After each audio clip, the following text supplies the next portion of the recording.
Sudah 12 tahun sejak bencana gempa bumi dan tsunami melanda di Jepang, yang juga jadi pemicu salah satu kecelakaan nuklir terburuk kedua setelah tragedi Chernobyl di pembangkit listrik Fukushima Daiichi, Jepang. Walaupun sebagian besar daerah yang dievakuasi telah dibersihkan dari semua penghuninya, hanya sedikit orang yang kembali ke daerah asalnya, dan sebagian daerah tetap menjadi bagian dari zona eksklusi karena tingkat radiasi yang masih terlalu tinggi untuk dihuni penduduk sekitar. Mobil mewah ditinggalkan begitu saja. Meskipun daerah sekitar Fukushima Daiichi merupakan daerah yang berisiko karena paparan radioaktif, beberapa daerah tertentu seperti area perumahan masih diperbolehkan untuk dikunjungi turis. Nah, inilah yang dilakukan oleh Bob, YouTuber dari channel bernama Exploring the Unbeaten Path, yang menyempatkan diri ke Fukushima Exclusion Zone untuk melihat keadaan terkini di sana. Apa yang dia temukan di sana membuat penggemar mobil GDM manapun iri. Berbagai mobil Jepang yang terkenal, yang terbengkelai berarti berakhir dibiarkan menjadi bangkai begitu saja.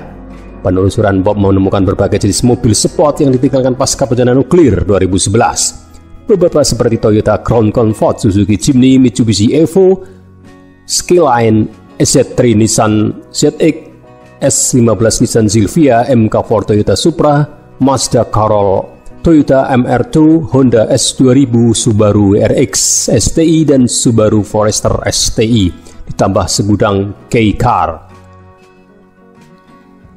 Mungkin sudah menjadi pengetahuan umum bahwa mobil yang terpapar radioaktif sudah tidak bisa diselamatkan dan harus dimusnahkan.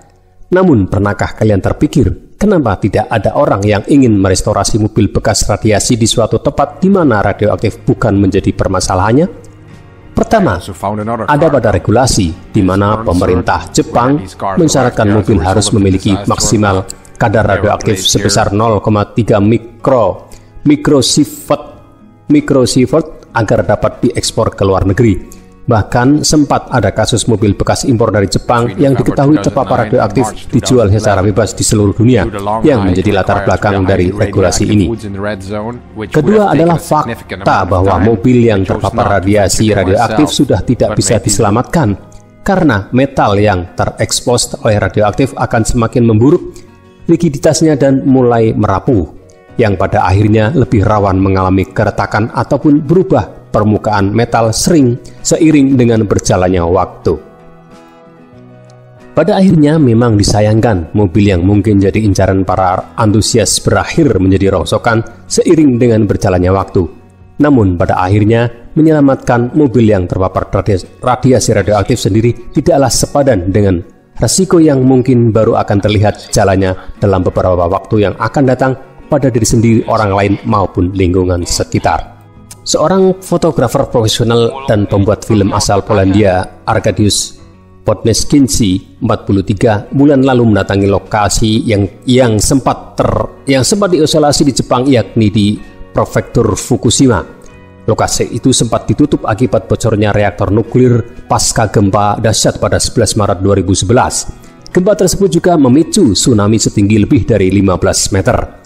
Ia mendatangi 3 kota di Fukushima, yakni Futaba, Namie, dan Tomiyako. Radius 20 km dari 4 reaktor nuklir yang ada di prefektur itu harus steril dari warga. Di lokasi itulah warga meninggalkan begitu saja harta mereka untuk menghindari radiasi. Puluhan mobil, sepeda motor, barang elektronik, dan lainnya kini hanya menjadi bangkai, bahkan ditutupi alang-alang dan pohon. Sebanyak 160.000 dari total 1.992 juta warga Fukushima harus meninggalkan rumah mereka. 4 tahun pasca bencana, sebanyak 120.000 orang belum bisa kembali ke rumah, dan beberapa lokasi masih dikategorikan berbahaya. Di antara pemandangan menarik adalah puluhan bahkan ratusan mobil yang dibiarkan begitu saja oleh pemiliknya. Foto yang diambil Podneskinsky dari udara menunjukkan mobil berbaris rapi seperti sedang mengantre. Kemungkinan lokasi itu adalah jalan raya yang sudah tertutup alang-alang dan pohon. Pemiliknya meninggalkan begitu saja kendaraan mereka saat terjadi kemacetan usai gempa kuat mengguncang dan pemerintah evakuasi datang. Pemandangan mobil tersebut hanya sebagian karena masih banyak lainnya yang sudah benar-benar tertutup pohon. Di foto lainnya ada sepeda motor 250cc yang ditinggalkan begitu saja di pinggir jalan, namun pemiliknya mengkaitkan motornya ke tiang, berharap suatu saat bisa didapatkan kembali. Pemerintah Jepang mengirim 20.000 pekerja untuk membersihkan rumah, fasilitas umum, dan jalan dari radiasi.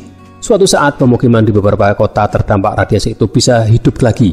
Namun pemerintah memperkirakan kawasan sekitar reaktor baru benar-benar bersih dari radiasi sekitar 30 tahun lagi.